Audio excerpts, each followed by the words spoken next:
Welcome to this art haul video. I'm Jean Marie. Welcome to the channel. This is my latest art haul from Blick.com and Amazon. I think total I spent about $140 at Blick and 17 plus 10 plus 10, so $40 at Amazon. So $180 art haul. Got the Art Creation sketchbook. I think that was around $11. The Strathmore sketch just for some sketch paper. That one was $7, I think. Got a couple different watercolors, so I'll show you those in a minute. And this watercolor paper is the main reason why I did the order, because I need some middle grade watercolor paper. I don't like using mixed media paper anymore for watercolor, and I don't want to practice on very expensive watercolor paper. So I need some good workhorse, play around, mess around paper. Also got some new brushes from Princeton, Neptune series. It was a round 0 and a script 1, and they were about $7 a piece. The Strathmore watercolor paper, the 300 series that I got, is around $7 a pad, but there's only 12 pages in it. Whereas the Canson XL was $9 and it had 30 pages in it. So you can see that the Strathmore is a little bit bigger. It's a 9x12, where the Canson is a 7x10, but you get more paper in the Canson XL. The colors that I got in this art haul are not meant to be their own individual palette. They're kind of just colors that I've had my eye on or need to fill a hole. I've got burnt umber and Naples yellow. Some of them I've just had in my cart a long time and wanted to try them out. I got sap green, Indian throne blue, and perylene green. So definitely some convenience colors going on here, which is fine. I like that. I like mixing. I like convenience. I'm not particular that way. I also got cobalt blue, lunar black, and perylene violet. So some of these are dark moody. Some of them are bright. There's no real rhyme or reason. Just ones that I've had my eye on that I want to add to my collection. And then I also got a raw sienna light, but they only had a 15 ml tube of that. So I got a bigger one, which is fine because I think this is going to end up being a really great mixing color. So got quite a few things from Blick. But moving on to the Amazon haul, this is stuff that I have been wanting to get. Essentially, my watercolor palette is full that I have my travel case, and so I wanted to separate my palette into warms and cools. But I ended up getting a third palette. So I have my original palette, my travel palette, and they look just like this. They have a different design, but they're this size. And it came with 40 pieces, 40 pans, and then the magnets. So, so now I have 3 tins. So essentially that's what I'm going to do, is separate my colors. So I can have one palette for maybe my greens and blues, one palette for my neutrals and yellows, or yellows and oranges, and then one for my reds and purples and pinks maybe. So that's the plan. We'll see how it goes. But yeah, I think this one was called Pink Sunset, and the other one is called Wild Rose. This is from Meeden. It's the 7 Well ceramic paint palettes. There was 3 in a pack for $17, which I think will work good for me because I don't like my tray mixing as much as it's mixing with the colors. It's getting a bit muddy for me, and sometimes I need a cleaner wash. So these will hold a good amount of pigment and water, and they are separated, so you're not going to get all that blending, which I think will be good for certain projects. So I'm happy to have these in my collection. I also like to work in series in a collection, and so I like to build custom color palettes. And so I can just make a custom color palette and then it'll stay good in this palette for a long time and I can use it until I'm done with the project or whatever. So got quite a few things, I guess. $180 does not sound cheap, but this will last me a long time as far as the palettes, the travel palettes, and the paint. The paper is more experimental to kind of figure out what kind of paper I want to use. So if you guys do decide to purchase these travel tins off of Amazon, just know that the magnets don't actually stick well to the plastic pans. So the first kit that I had, I realized very quickly that it, especially when you're adding water and stuff, like it just didn't work well. So I found that if I just hot glue the magnets onto the bottom of the pans, it actually works a lot better. So just gonna get a quick little rundown of the paint here and fill up these palettes. The first one that I'm going to be squeezing out is the cobalt blue. And that one is pigment 28, PB 28. The next is Indian Throne blue, and that is pigment PB 60. We're going to go over these a little bit more in a bit. The next is the Naples yellow, and that's PW4, PY97, and PR101.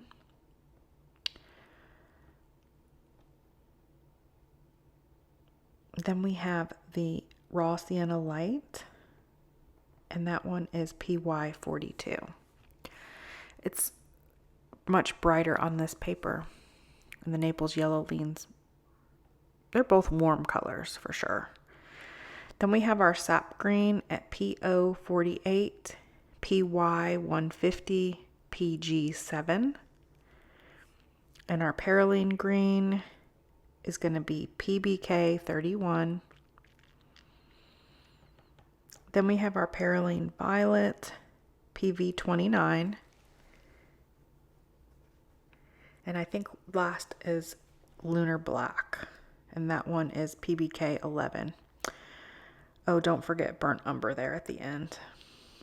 That is PBR7. So these colors don't go together. They're all just kind of colors that I've been wanting to try, or they serve a purpose in my collection. So kind of all over the place with this haul. But that's okay. We're getting there. This paper, by the way, is mixed media paper, and it's just not great for watercolor.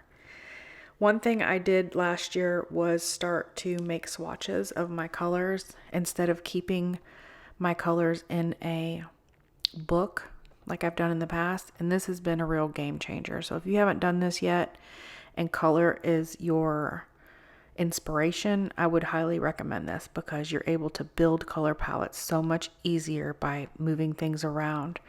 Right now I'm just organizing my 3 tins to see how I want to put my colors in and see which way I want to organize this. But this has been so fun to play with these swatches and build color palettes like manually by what I think looks good together.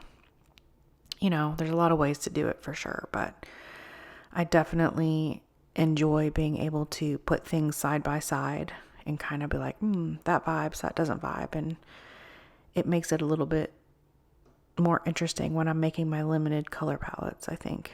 Pretty fun. So I spent a lot of time just like playing and figuring out how I wanted to organize this. But eventually got it sorted, and I did put the yellows and neutrals and oranges together. I put the pinks and purples and reds together, and then the blues and greens as well. So yeah, interesting. And these are the final colors with their little swatches.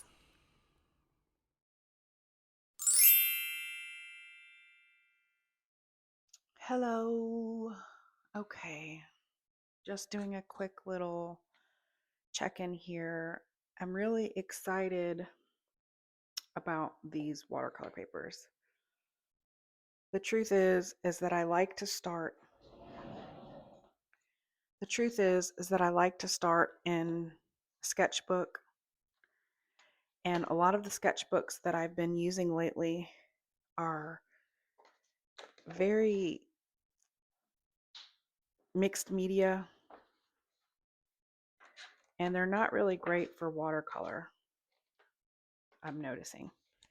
Lots of buckling, which is fine. But since I'm scanning a lot of my stuff digitally, I'm trying to find some good intermediate paper. So I've realized over time that I really need like 3 types of paper to work on. I need a basic sketchbook to just get ideas out, and I have a variety of those that I've used over the years. I really like big ones like this. This is an 11 by 14. They're good for drawing. They're not good for wet media. So this big one here would be good for painting, but it doesn't take water, so it wasn't good for that. So I won't be getting this one again just because it can't take water. And the ideas that I come up with, I don't need a big giant sketchbook for that. So I'm going to be trying this Strathmore sketch because it lays flat. Even though I don't love a spiral binding, I do prefer books that lay flat. So this is just going to be for general sketching, getting ideas out. I find that I guess some people call this their ugly sketchbook. I need somewhere to work things out. And yeah, they are very crude, very ugly, but that's how I figure out what I'm doing next. So maybe these will get better with time. I don't know. Right now they're very ugly. But anyway, so I usually just use copy paper, but that's kind of like loose and all over the place. So it'd be nice to have a place to have ideas put. So that's what this is for, and that is what the Royal Talons art creation is going to be for. Is just loose, getting ideas out, um, and kind of working on composition and figuring out what I'm going to do. Then the next type of paper that I need is actually watercolor paper, but I don't want to jump to like super expensive watercolor paper because I haven't really worked it out yet. I'm coming from a sketch and now I need to do a study. Okay, this is where I play most of the time. So it's like formulating the ideas is one part of the plan, but then the next part of the plan is actually working out the ideas and working on the color palette and working on the values, etc. And so I've been trying to find some watercolor paper that is a lot less expensive than the paper that I have, to practice on, where I don't feel like every painting has to be a masterpiece, because the paper is so expensive. So I've done a lot of research online, and the 2 top student brands that I found, the most affordable, I should say, are the Canson XL and the Strathmore watercolor. This is the 300 series. So they do have higher tiered 400, 500 series. They may even have a 600 series. I don't know. I didn't look that far. Um, these are both cold press, and they're both 140-pound or 300 GSM paper. 300, 140. So this one has 30 sheets in it. And I got to tell you, just at first impression, this is pretty thick paper. I wasn't expecting it to be like that. I believe these are both cellulose papers because I don't see anything that says 100% watercolor, which is fine. This Strathmore one only has 12 sheets, but it's a little bit bigger. This is 7 by 10. This is 9 by 12. They're both spiral bound, which is what I want because they lay flat. Again, that's one of my biggest pet peeves about sketchbooks is if you actually make something that you like and you go to scan it because it can't lay flat. I don't care how much stuff I pile on top of it. It's a nightmare to try to clean up.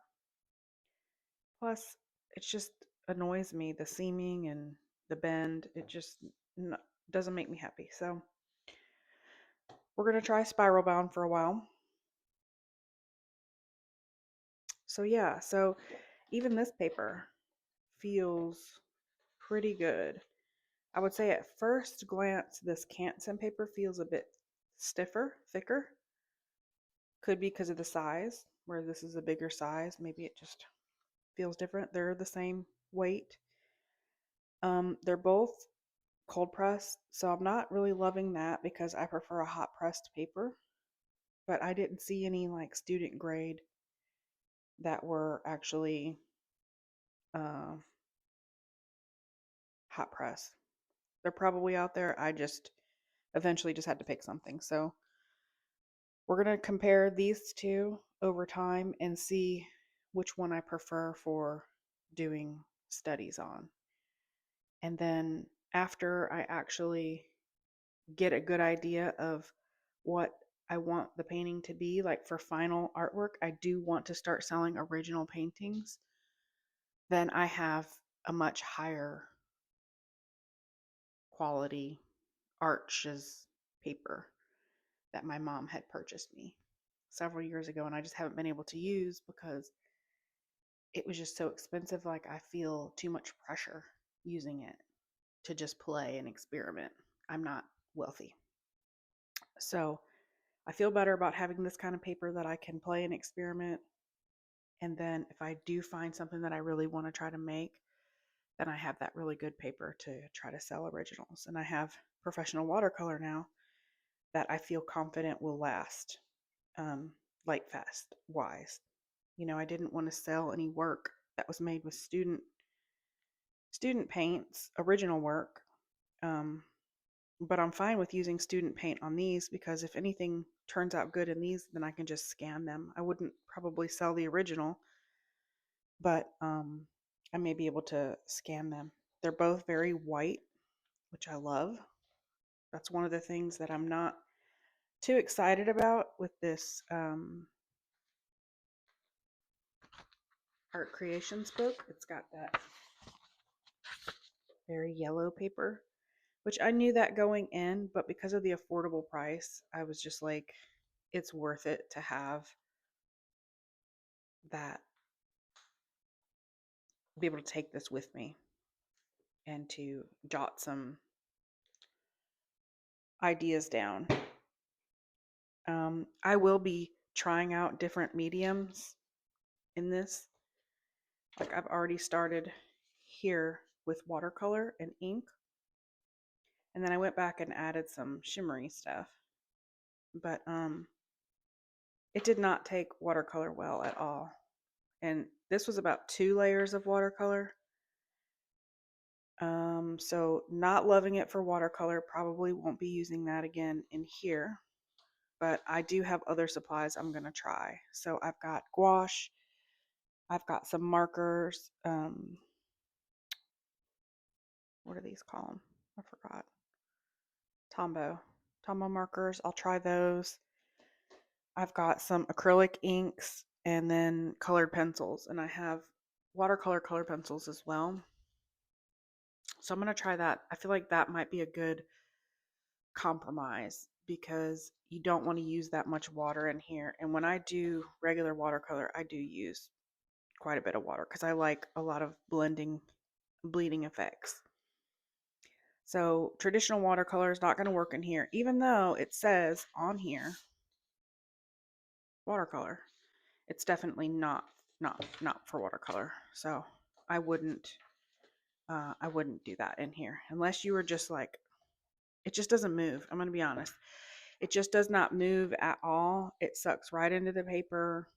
It doesn't go anywhere. It's very stiff and rigid. It's just not great. It's just not meant for watercolor, and that's fine. Ink, fantastic. I love it. Love it for just regular micron pens and drawing, so that'll be good for that. And I'll keep you updated. We'll do a review when I get some more experience and some more spreads in here that show the different type of medias. So I don't love the yellow, but I don't plan on scanning any of this work. I plan on just using this as I would be using this one for just sketching and getting ideas out. This is going to be more for pen and graphite, and this is going to be hopefully for some other materials if I can find ones that play well in this book. If not, then this will just be for ink as well. Okay, so let's pick one of these papers today and do a little painting with all the new colors. Let's just do some basic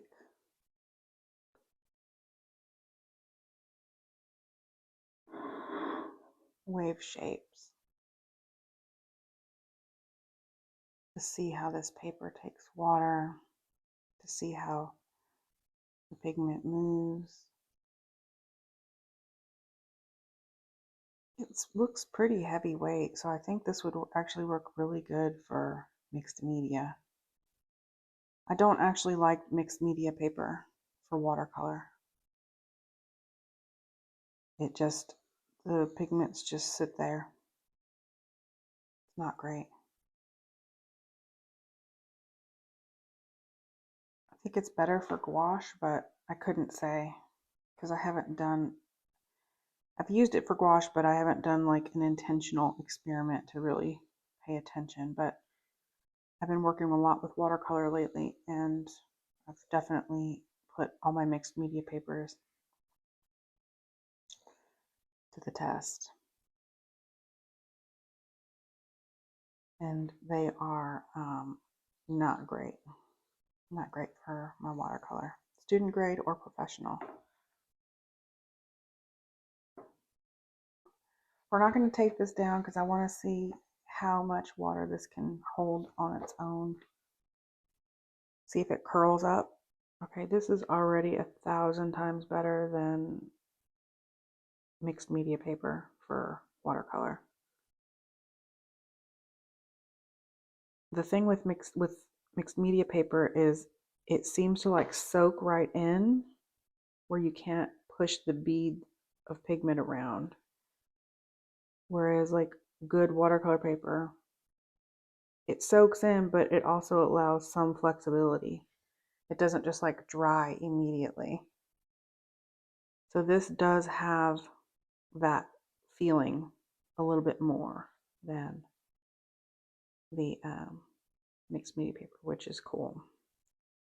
So this is still sitting on top of the paper, which is good. It gives you some pliability. And we're going to try a wet and wet effect because that's kind of my favorite technique with watercolor currently.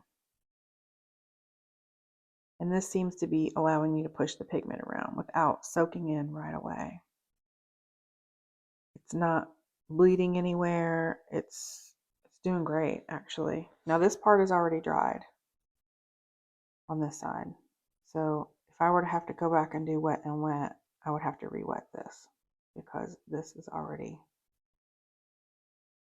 dried. So let's leave that. That was the raw sienna.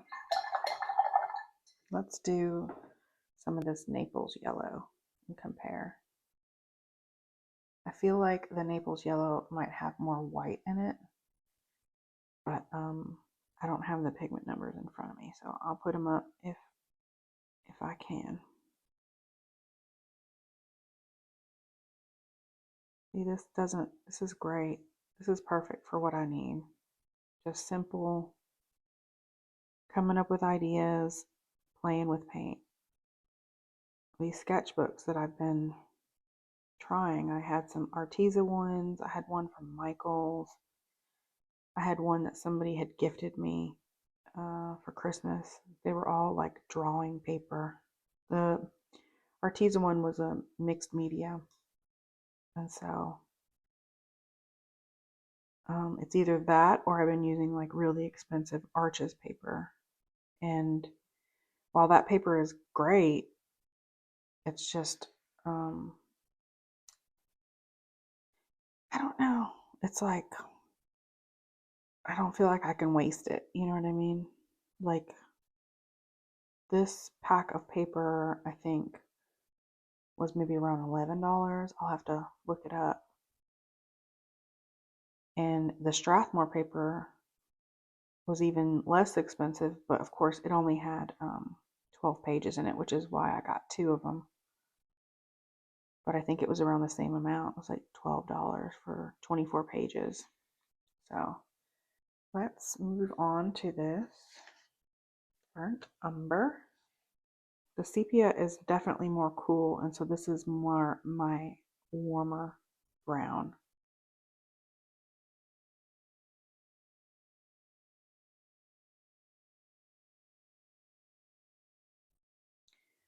Let's go ahead and just try this lunar black and see what happens there. Let's do a wet and wet. So let's actually wet this first. And then we'll come back and add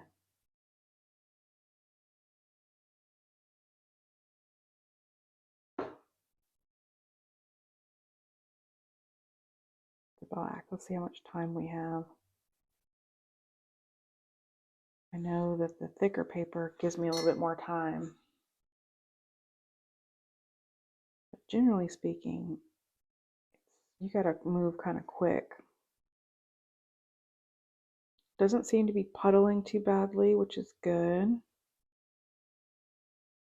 And the texture isn't bothering me yet, the cold pressed.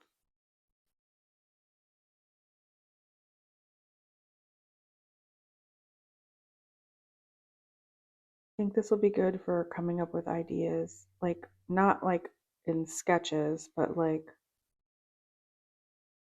an idea for a bigger painting. Okay, let's grab this black and see. Where is it? Let's see what happens here.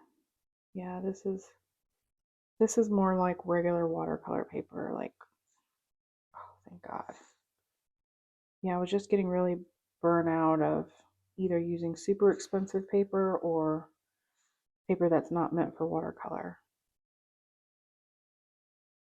So to be able to have that middle ground, now we'll see how much this paper buckles. I don't do like super wet techniques. I guess sometimes I can, but I think that's because I think it depends on the paper. A lot of the paper I've been using, that it just sits there, so I would add more water.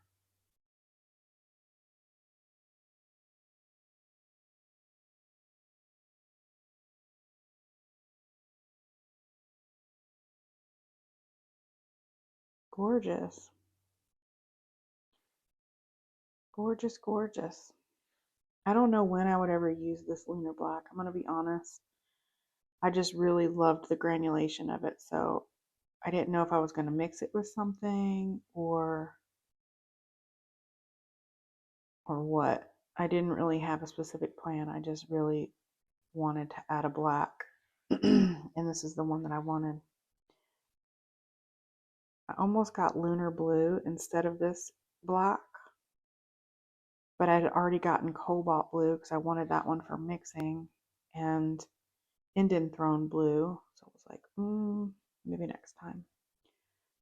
Every year or so, I'll go through my Blick cart. I'll put things that I want in my Blick cart throughout the year, and then like once a year, I'll just try to get what I've been wanting. I'll go through it and pick the things that I absolutely still like want, you know. Okay, let's let that dry and see how that watercolor does. Next, let's add maybe some of these blues and greens. Let's do the Indian throne next.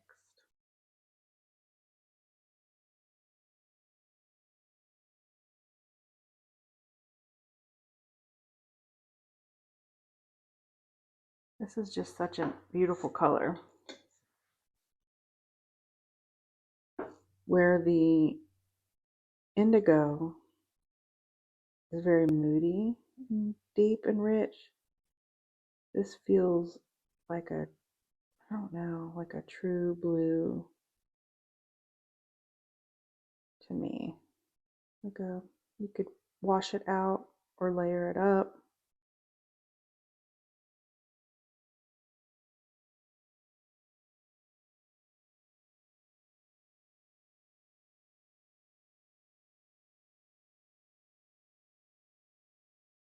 Again, I don't know. I don't have like pieces that I'm imagining in my brain that I want to use it for. I just, color is one of my biggest inspirations when it comes to making pieces, and my color palette is usually what inspires me. There are things that I'm interested in learning how to draw and things I'm interested in making, but color is a very important factor. So I like to have access to things that keep me inspired. You know, whatever that may be for you. It could be art books or buying different materials. Some people really like to change up their materials. I did do that for a very, very long time. And I did have fun with that for a really long time, like 10 years, just trying different materials. And, but eventually you find things that you actually just really love, you know, and you just want to keep coming back to. That's kind of how I landed on this old watercolor stuff. For me, oil paint was like too smelly and too hard to clean. Even though I liked the look of it, took too long to dry. And of course, at the time, I didn't know that you could buy like drying mediums and put them in there, or you could buy oil paint that's water soluble, I think. And I didn't know that you could do like acrylic on the bottom to like block in your shapes and let that dry and then do your detailed work or whatever on top. So, you know, I've learned a lot along the way, but one of the things I realized is I like working on paper better than I like working on a big canvas. Sometimes I enjoy painting on a canvas. It's not like I never do, but I would just say like um, predominantly, I just like to come back to a sketchbook or paper. I can see my paper starting to curl, and I'm not doing super heavy washes here. So that might be the problem with this paper. It may take the paint better, but it may curl on you. So you may have to just tape it down anyway. I may not be able to work in it like a sketchbook like this. I may have to tear them out and tape it down to a board. And that may not even help. I don't know. That's why I bought this paper, and I didn't go crazy and buy a bunch because I wanted to see how it did before I invest. I'm really trying to find a process that works for me from beginning to end. Look how bright and beautiful that blue is, that cobalt blue. What's next? Let's go ahead and jump down to the bottom and let that blue dry and go with this Perylene Violet.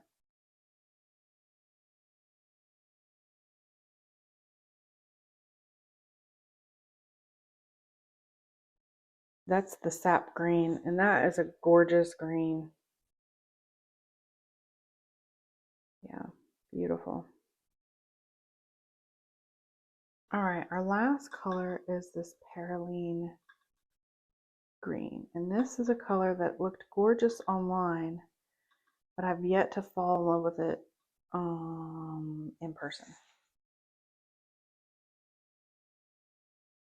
I'm going to come up here with this black and put it next to that because I think it would look good. It's still a gorgeous color. I just don't know how I'm going to use it yet. But I think that's a lot of the colors that I bought this round. It's like I love them, but it's summer. It's peak spring right now and going to be summer soon. And so this dark, moody stuff I think will be better for fall. and Christmas, but we'll see. Still a gorgeous color. All right. Let's do a quick couple color mixes. I'm dying to do the cobalt blue and the sap green. I think those look good together.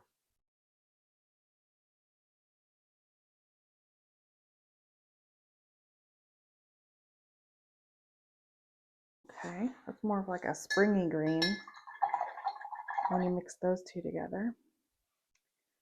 How about the Indian Throne blue with,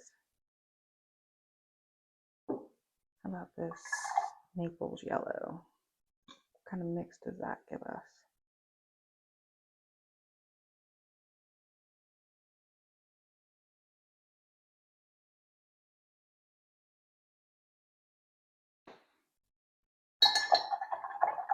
I kind of like that.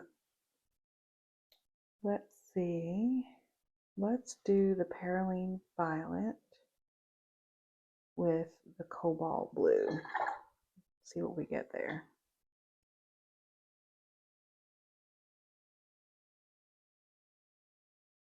Burnt Umber mixed with this Perylene Violet. Let's see what kind of moody color we can get here.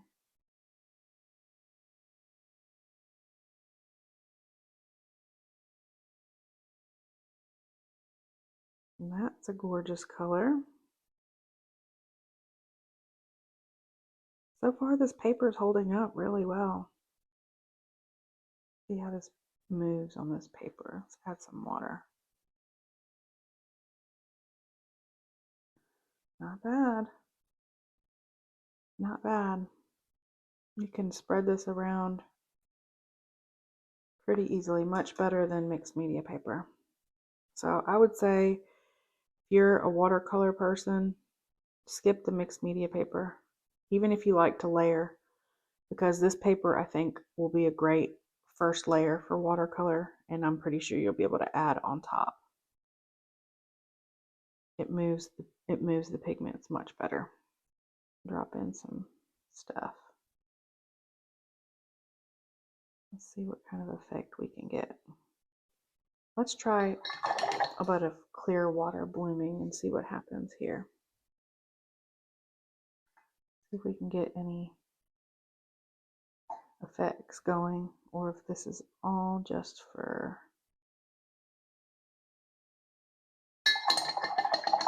I don't want it to puddle too much, but I do want to see if the paper buckles, how long this takes to dry. Let me hit this top part with a dryer real quick.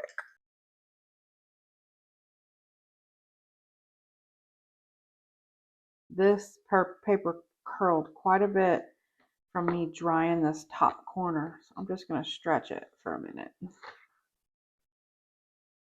I would not use a dryer on this paper. Your paper is going to curl. So the things that have dried naturally have stayed flat. The moment that I hit that with the heat tool, it started curling. So that's something to note about this paper. Let's try this Perylene Violet with this black and see what she does. I feel like I would like this color. Let's give it a go. Yeah. And I do like that color. That's actually gorgeous. Holy moly. Okay, so Perylene Violet and Lunar Black create this rich plum, deep plum color. Stunning. Very moody. Very moody. Very gorgeous. Wow. Oops. Very wet. Pull some of this up.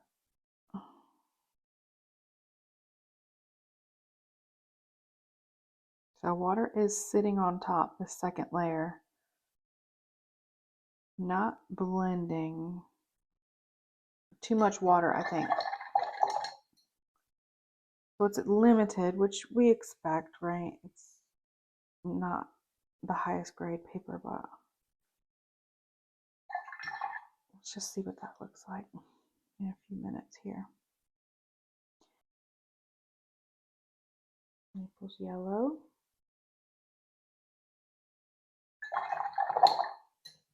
With this burnt umber.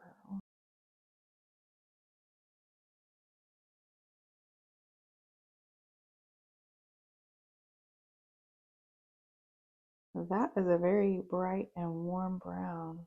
Just putting some texture in here. Now my favorite so far is that lunar black with that perylene violet. I'm a little bit shocked by that. I wasn't expecting to like that so much. Let's put some of this raw sienna light on top. See what happens to our lunar black and see how well it takes this second layer on this paper.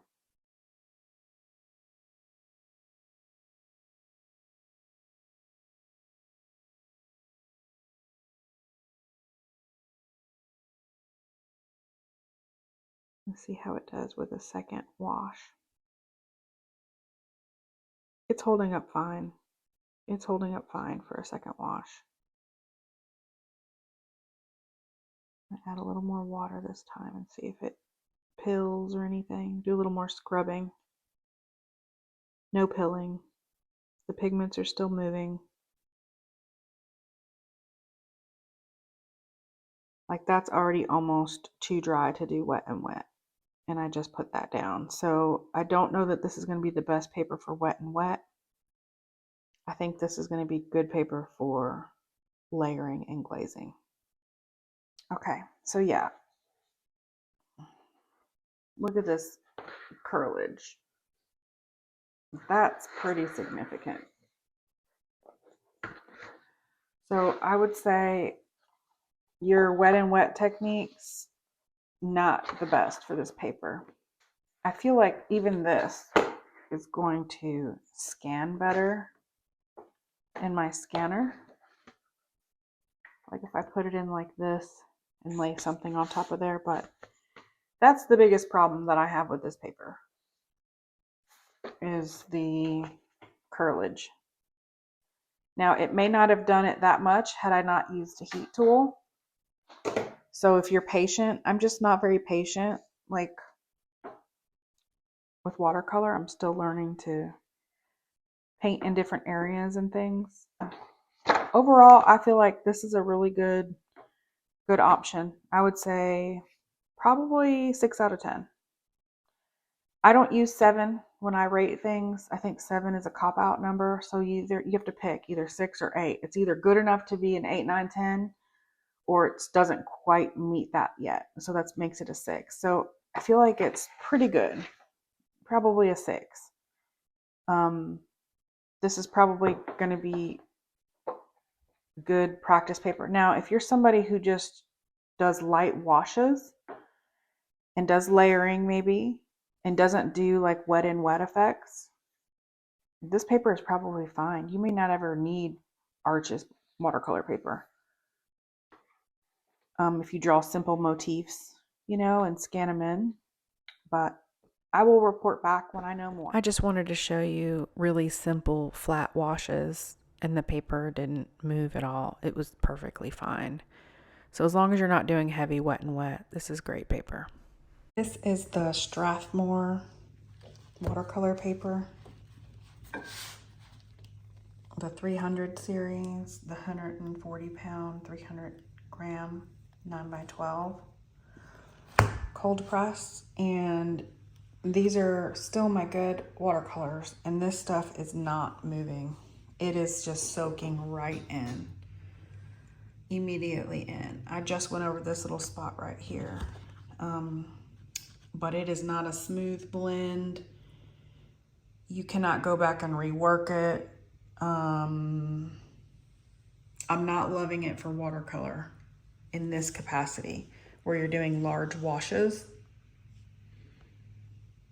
So that's something to think about if that's how you work. Even if this is practice paper, so to speak, if it doesn't work in the way that you need it to. I suspect this is going to be just like the other paper where if you hit it with the heat tool, it's going to curl up. So I'm not going to be drying this manually. I'm going to let this dry on its own before I add any more layers. But this is kind of a streaky mess. So I don't know if it's the difference in material, like the coating that's on it. I don't know what they call that, sizing or something, but I'm not saying that I don't like the way that this looks. It has interesting texture, but it doesn't have like a smooth, like clean wash look like you get like that Canson XL. You can still achieve that look with that paper. You cannot with this kind. So that's it for me, guys, in this video. It was a long one, 46 minutes, 36 seconds. Wow, if you hung in there, you're awesome. But it's nice spending time talking about art supplies with people who love art. So happy to be here, happy to be making videos. Let me know if you've tried any of these materials, what you think about that. I love talking about art stuff, so leave me a comment if you feel up to it. Otherwise, I will see you in another video. Take care. Bye-bye.